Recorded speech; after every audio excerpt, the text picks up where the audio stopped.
everybody. This is Gretchen from the Global Green Burial Alliance, and I am here with another episode of Digging Deeper. And we are here with Rabbi J. Lyons from South Florida Jewish Cemetery.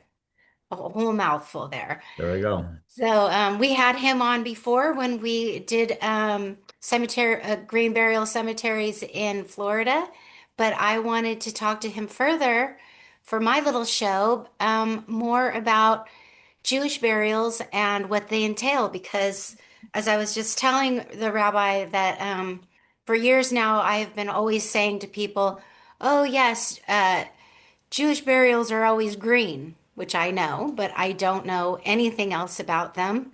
I was looking at his really great website. If you're interested, I encourage you to go look at uh, South Florida Jewish Cemetery's website. It's a great website.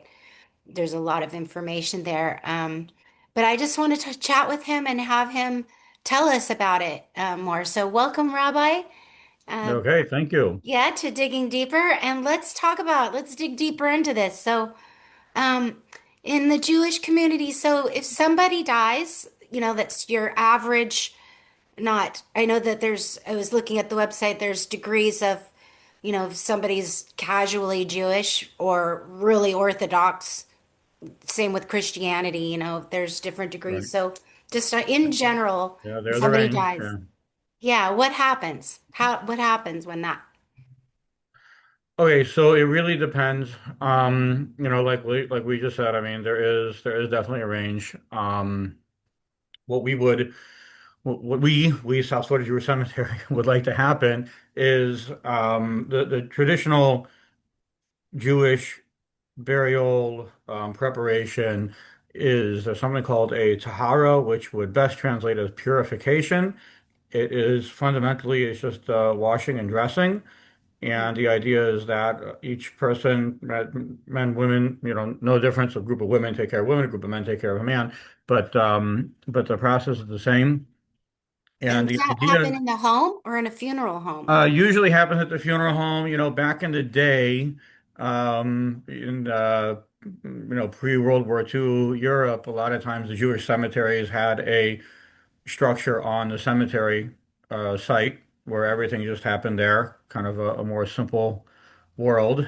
Hmm. And And it'd probably be cold there. yeah, yeah, yeah, Hmm. that's for sure. And yeah, but the way it's done in today's world is that it is done at the funeral home usually, and like I said, it's washing and dressing, and it's a linen shroud, and everything is very natural. We don't use any type of embalming or anything like that, and the casket is an all wood casket, and even so much so that when we speak in terms of all wood. We mean that there aren't even metal nails in there. Hmm. So it's all, Dovetail. yeah, it's like glue and swelling and plastic dowels and stuff like that. But different construction is different. But the idea behind that really is that the metal is also associated with a weapon of war, and we Hmm. want to we want to have a more peaceful, peaceful return. Yeah. And So, the yeah, and then the people. burial, the burial in the ground, and that's really the way that it's been. The verse in Ecclesiastes is that the dust returns to the earth as it was, and the soul returns to God who gave it. And the idea is that the body and soul are partners, and Mhm. the soul needs its partner to be secure. And so it's when the dust returns to the earth, when we do the burial, right? Bring the person to burial, so then the soul says, okay. My partner is secure. I'm at Mhm. peace. I can move on to God now. And but there's definitely something to be said for the dust returns to the earth as it was. So meaning we don't Mhm. preserve the body, we don't play around with things, right? We just simply wash the body, dress the body, and the body has contact with the earth. Even the wooden caskets that we use actually usually have holes at the bottom so that there is some type of contact with the Yeah. earth. What happens also is that we get earth actually from Israel. and we'll put a little bit of earth on the eyes, and the idea is also, contact with the earth. Now, at South Florida Jewish Cemetery, where we're a little bit more cavalier as far as the casket use, so obviously we don't need a casket, we don't require a Yeah. casket, and like many, obviously, many people in our green burial community here. And it's a little bit of a novel concept for people. They're not used to it. Hmm. The convention, I think, it's fair to say, that they're having wooden caskets used for, however long. But in Israel, they do it all the time. They'll do burial without a casket in Israel, so it is something that people have some familiarity with if they've ever been to or seen, sometimes even see it on news stories or whatever. If somebody famous in Israel is being buried, it's just a Hmm. shroud, and Yeah. and that's it. That's how it's done. Yeah. I think the shroud is a good way myself. I saw a picture of a disinterred casket out of a vault, and it was entirely covered with mold, so the body was not reaching the earth. Right. It needs to reach the earth. Um, so Right. I'll tell you, I was at a disinterment in my early days in the cemetery world when I was just learning. So I was at a cemetery, and they were kind of training me, and they said, "Hey, we're having a disinterment tomorrow. Maybe we should come." So yeah. okay, so I come, and I'm like, it's kind of like who are all the players here? So who's that gentleman? And they said, "Oh, he's from the casket company." Okay, ready for this? Mhm. Because there's a complaint against the casket company that the casket is supposed to be sealed, right? And the seal on the casket failed. So he's here to witness the disinterment representing the casket company. So meaning to say, right? Right. I was like, what does that mean? Right? It's a metal casket. It's supposed to be hermetically sealed, right? And Yeah. because the seal broke and therefore there was contact with the earth, therefore that's a problem. I'm like, that Yeah. what? It makes no What world are sense. we in here? Yeah. So I know. I somebody had mentioned to me a long time ago, and I don't know if this is true, that like if somebody in the Jewish community dies, that it's a group of men or women that come in to do the body washing. Is it is that true, or is it the yeah. family or a separate group that's Yeah, specially no, for that? it's usually not family. It's usually specifically not family. But yeah, no, but it is right, exactly right. That it's a group Oh, of women, right? It's called the Chevra Kadisha is the term, okay. which means like holy society, sacred society, sacred Kava group. Kanisha, is that how you Yeah, say it? Chevra Kadisha, Ah. Chevra And Kadisha. Yeah, are they and specially trained? Like, is that like a uh-huh. life duty that they have? Yeah, exactly. Yeah. Wow. Every community, every Jewish community has it. It's usually, volunteers Yeah. and yeah, and we do training and yeah, it's a group of women taking care of a woman, a group of men taking care of a man, and it's a beautiful ritual. It's very Yeah. careful, very solemn, and really very respectful. And if a family member wants to join in with those people doing that with their family member, can they, or is that usually? So usually what we'll do is that we'll once we get to the point that the washing is done and the pants and the shirt are on, Mm-hmm. then that's where we'll bring in the family. We don't Gotcha. bring in the family for two reasons. One is that children and grandchildren really would be disrespectful to see their parent or grandparent naked, Naked, which right? happens, right? Okay. Yeah. And the other thing is it's like it's a little bit not fair to the volunteers because throughout the process sometimes we have to appreciate we remove all of the tubes and pick lines and stuff like that and sometimes it Yeah. gets messy. So it's like if I'm walking on eggshells because the man's nephew was with us, Yeah. like Yeah. it's a little bit just not fair to me, right? So, but once the pants and shirt are on, if they want to come because there's a robe over it and there are ties that we do and all that. So Mm-hmm. if they want to participate towards the end, then that's fine. That's Yeah. the family. I really appreciate that whole part and piece of your tradition. I think it's really important. I think it's something that in our death denying culture in America that we don't, it's starting to change a little bit for sure, but it's something that we've missed out on and it's why we're so uncomfortable with death because we have Right, absolutely no hands-on with it, and through right, that right, process of seeing it, handling it a little bit, burying the body, you get to, enter the grief process, which right. I'm sure in your religion, in most religions, that's what it's there for, right? Also. Right. I'll tell you so much so that the Hebrew term for funeral is levaya, and that would best translate as like to accompany or to escort. And the idea Hmm. is that we encourage everyone at the funeral. Obviously there's a limited number of people who can carry the casket or the stretcher if there's no casket, but everyone else should follow behind and escort, right? Escort the body to the final resting place or escort the soul Yeah. to heaven, right? And so we're accompanying the person, we're escorting them.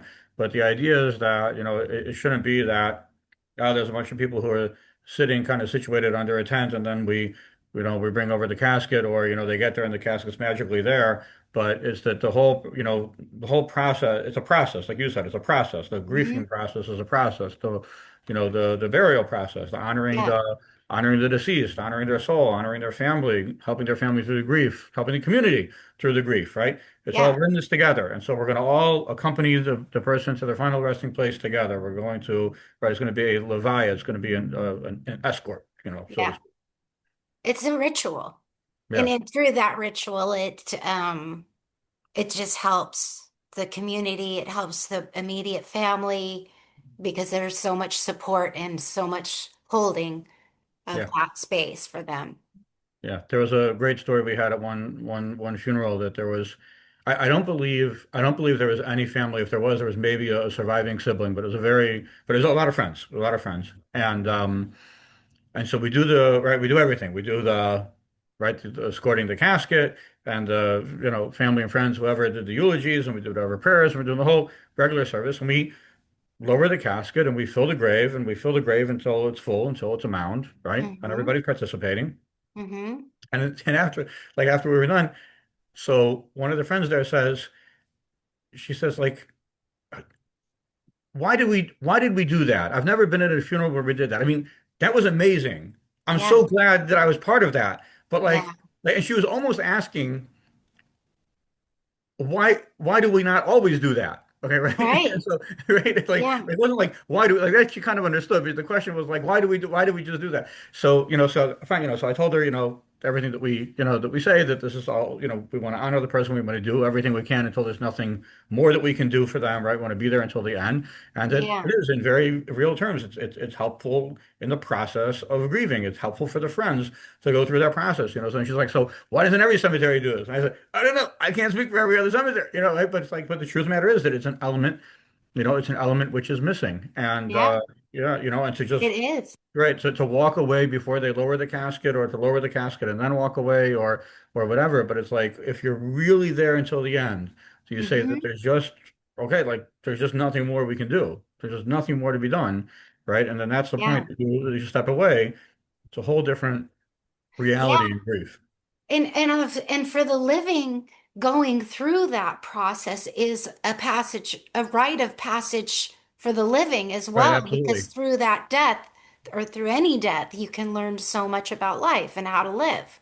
But if Yep, you are not actually letting yourself go through that rite of passage of caring for the dead, you don't get to that level of learning, right? It's just you're right. in denial of it. And that's sad, I think, because Yep, it takes away from the fullness of life. So, and that's part of why I wanted to do these digging deeper shows was to talk a little bit more deeply about, why we do the things we do around death and to learn more about it. So, yep. so South Florida Jewish Cemetery, how long have you guys been around now there? We are pulling in on 7 years. It was 7 years. January of 2019 that we started. So Well, we're right around COVID started, It was really. right before, yeah, we had one regular year, I guess you would say, and then Yeah. yeah, and then we had COVID. And then serving Miami area down, is that where you're at down there? Yeah, so we're in Lake Worth, which Hmm. is it's kind of the center of Palm Beach County. Okay. So we're central of Palm Beach County. We're about 45 minutes from Fort Lauderdale, about an hour from Miami, and to the north, we're only about 45 minutes from Port St. Lucie. Okay. So even that area is, not terribly inconvenient to Yeah. the cemetery. And you're open for visitors and people to come by and get Absolutely. educated and learn and all of Yep. that too. Absolutely. Great. That's Yeah, we're great. open. Gates are open 8 to 6 Monday through Thursday, 8 to 2 on Friday, and we're closed on Saturday. Our Okay. Sabbath starts at sunset, so that's why we close early on Friday, and then we're closed on Saturday. So Saturday's the Sabbath, like the Seventh-day Adventist. Saturday is Sabbath. Yeah, Yeah. yeah, I was, yeah. I tell people I fondly remember in high school taking the SAT tests. So they were on a Saturday, so the makeup date was on a Sunday, and it was all the oh, Jewish kids and the Seventh-day Adventists. We were taking the SATs together. yes. I remember in junior high school, I had a friend, and there was something about eating with a certain fork or something like it had to Yeah, be. well, because we don't mix meat and milk. So we, Yeah. we have two sets of dishes. You have like your meat stuff for your meat meals and your dairy stuff for your dairy meals. Yeah.